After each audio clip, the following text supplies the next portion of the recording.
தொகுதி பங்கீட்டுக்கான குழு அமைக்கலை அப்படின்னு சொல்லி ஒரு வாதத்தை முன் வச்சாங்க. திமுக தரப்புல தொகுதி பங்கீட்டு குழு அமைக்கிறோன்னு சொல்லிட்டாங்க. இப்போ திரும்பவும் கூட்டணியில் பங்கு வேணும், எங்களுக்கு உரிய மரியாதை வேணும் அப்படின்றாங்க. காங்கிரஸோட இந்த தொடர் வாதங்கள் அல்லது இந்த தொடர் சலசலப்பை ஏற்படுத்துகிற அந்த நோக்கத்தோட பின்னணி என்ன இருக்கும்? காங்கிரஸ் கட்சிக்கு பின்னணி இருக்கா, இல்லை காங்கிரஸில் ஒரு சிலர்களுக்கு பின்னணி இருக்கா அப்படின்றது பார்க்கணும் ஃபஸ்ட்டு. இரண்டாவது, ராகுல் காந்தி அவர்களுக்கு இதெல்லாம் தெரிஞ்சு தான் நடக்குதோ அப்படின்ற ஐயமும் அதில் கூட வருது. மூன்றாவது இதில் ரொம்ப முக்கியமானது என்ன நம்ம பார்க்கணும்னா, இது என்ன விதமான தாக்குதலை ஏற்படுத்தும் தேர்தல். அப்போ ஃபஸ்ட்டு காங்கிரஸில் இப்போ செல்வ பெருந்தகையினுடைய பேச்சு தன்மை என்பது வேறு பொருள் இருக்குது. இவர்களெல்லாம் முன்னாடி இருக்கக்கூடிய ஒரு அரசியல் ஆளுமை தமிழகத்தில் என்பது ஐயா சிதம்பரம் அவர்கள் நிதியமைச்சராக இருந்திருக்கிறாரு, காங்கிரஸ் கட்சியில் முக்கியமான பொறுப்பில் இருந்தார். அப்புறம் மல்லிகார்ஜுன கார்கே இருக்கார். அது போன்ற தலைவர்கள்லாம் இது மாதிரி ஒரு விமர்சன பேச்சையோ இல்லை ஒரு சர்ச்சையோ எதுவும் பேசவில்லை. அவங்க சொல்கிறது சீக்கிரமாக பேசி முடிக்கணும், விரைவாக நிறைவேற்றணும் அப்படின்ற மாதிரி அந்த விஷயத்தை பேசுகிறாங்க. பட் ஐயா மாணிக்கம் தாக்கூர் பேசுகிறதுக்கோ இல்லை பிரவீன் சக்கரவர்த்தி பேசுவதற்கோ பார்த்திங்கன்னா அந்த துணி என்பது அவர்கள் காங்கிரஸ் கட்சிக்காரர்களா அல்ல பாரதிய ஜனதா கட்சியில் இருக்கிறாங்களா அப்படின்றது தெரியல. பாஜகவை விட ரொம்ப கூர்மையான ஒரு சில வார்த்தைகளை பயன்படுத்தியிருக்காரு. அதாவது நாங்கள் ஊரடிச்சு ஒலையில போட மாட்டோம், நாங்கள் ஊழல் பண்ணுறதுக்கோ அதுக்கோ இதுக்கெல்லாம் இல்லை அப்படின்றாரு. ஆனால் பேரை சொல்லலை. இல்லை, அதெல்லாம் யாரை சொல்கிறாரு? அது திமுகவை தான் சொல்லுவாங்க. இப்போ கடைசியாக திமுகவுக்கும் அவருக்கும் தான் பிரச்சனை. அப்போ இந்த மாதிரி ஒரு வாதம் சொல்கிறாரு அப்படின்னா எங்களுக்கு மரியாதை வேணும்னா என்ன அர்த்தம்னா அப்போ மரியாதை இல்லை. அப்போ நீங்கள் எங்களை விமர்சனம் பண்ணால் அதே வார்த்தையில் நாங்கள் திருப்பி பேசுவோம் அப்படின்னா திருப்பி அடிப்போனே சொல்கிறாருன்னா அப்போ கிட்டத்தட்ட அண்ணாமலை அவர்கள் இல்லை நயினார் நாகேந்திரன் என்ன பேசுவாங்களோ அதை பேசுகிறாங்க. இல்லை அதிமுகவில் இருக்கக்கூடிய முன்னணி தலைவர்களோ இல்லை முன்னாள் முதலமைச்சர் எடப்பாடி பழனிசாமி அவர்கள் எந்த அளவுக்கு திமுகவை சாடுறாங்களோ விமர்சனம் பண்ணுறாங்களோ அதை விட ஒரு படி மேலே போய். ஏன் அப்படின்னா அது எதிர்கட்சி எதிரி கட்சி. பட் இது கூட்டணி கட்சி இந்த மாதிரி பேசுவது, அதுவும் தேர்தலுக்கு ஒரு 45 நாள் இருக்குது, இன்னும் 50 நாள் தான் இருக்குது அப்படின்னும் பொழுது இந்த மாதிரி பேசுறது அது நான் எப்படி பார்த்தா ஒன்று அவர் மீது நடவடிக்கை எடுக்கணும், இல்லை அவர் பேச்சை கேட்டுட்டு கூட்டணி விட்டு வெளியில் போகணும். இது ரெண்டுமே இல்லாமல் கிட்டத்தட்ட ஒரு 20 நாளாக ஸ்ட்ரெயிட் ஃபைட்டு, 40 நாளாக இந்த சர்ச்சை ஓடிக்கிட்டு இருக்கு. அப்போ 40 நாள் ஆயும் நீங்கள் இதுக்கு முற்றுப்புள்ளிகள். இதோட மூலம்னு பார்த்தீங்கன்னா டிசம்பர் மாதத்துலேயே ஆரம்பிச்சிச்சு. டிசம்பர்லேயே திமுக தலைமையில் காங்கிரஸ் கூட்டணி பேச்சுவார்த்தை கூப்பிட்டாங்க, கொண்டாங்க. டிசம்பர் 3ஆம் தேதி குழு அமைக்கிறாங்க. அதுல இருந்தே பிரச்சனை தொடங்குது. அப்போ டிசம்பர், ஜனவரி, பிப்ரவரி உங்களுக்கு கிட்டத்தட்ட ஒரு 80-90 நாள் ஆகிப்போச்சு. இந்த மாதமே முடிய போகுது.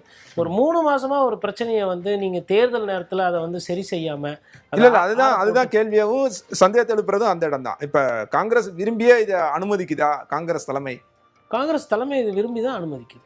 இதுக்கு இந்த சைடில் பார்த்தீங்கன்னா கனிமொழி அவர்கள் நாடாளுமன்ற உறுப்பினர்கள் போய் பேசினாங்க. இந்த பிரச்சனையை பேசி முடிக்கிறதுக்கு ஒரு சுமூக முடிவு எட்டணும்னு சொல்லிட்டு அவங்க டெல்லிக்கு போனாங்க.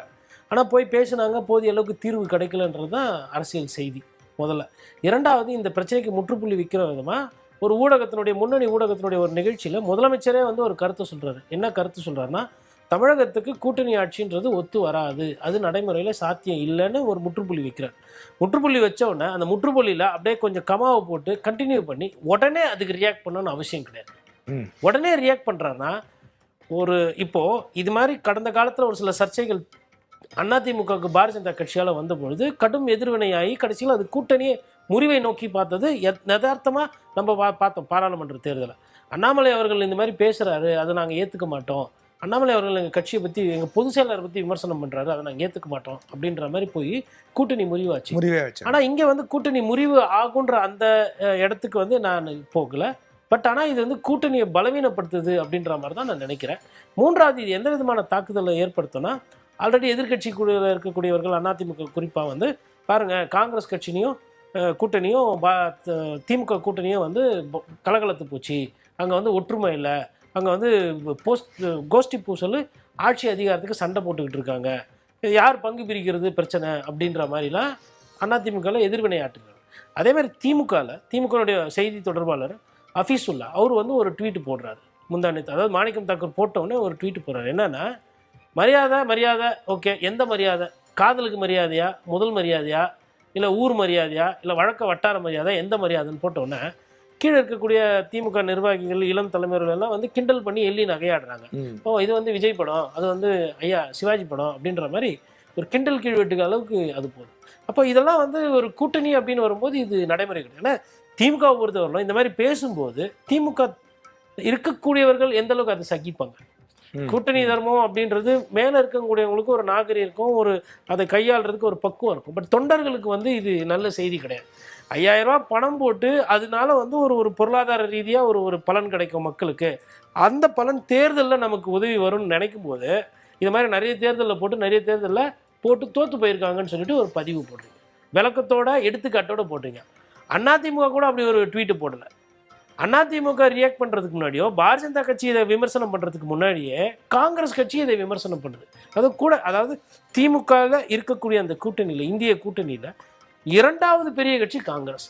வேற யாருன்னா வம்பிழுக்கிறாங்க இல்லை கூட்டணியில் ஒரு சர்ச்சைன்னா காங்கிரஸ் என்ன பண்ணணும்? கடந்த காலத்தில் என்ன பண்ணியிருக்காங்க? ஐயா வாழப்பாடி ராமமூர்த்தி காலத்துலலாம் இல்லை ஐயா ஜி.கே. மூப்பனாங்க ஒரு பஞ்சாயத்தாவது பிரச்சனையாகுதுன்னா அவங்க முன்னின்னு அதை சமாதானம் பண்ணி விட்டு திமுக கிட்ட பேசுறதோ இல்லை காங்கிரஸ் கட்சியில் இருக்கிற பிரச்சனையை பேசி தீர்த்த ஒரு காங்கிரஸ் கட்சியெல்லாம் பார்த்தோம். ஆனால் இன்னைக்கு என்ன ஆகுது அப்படின்னா காங்கிரஸ் கட்சி தான் பெரிய பிரச்சனையாக இருக்கும். இப்போ இதே மாதிரி ஒவ்வொரு கட்சியும் அதை எடுக்கிறாங்க அப்படின்னா தேர்தலில் அது காங்கிரஸ்க்கு ஒரு பெரிய பின்னடைவு, திமுக கூட்டணிக்கும் அது வெற்றி வாய்ப்பையே வந்து கேள்விக்குறியாக்கிவிடும். ரைட்.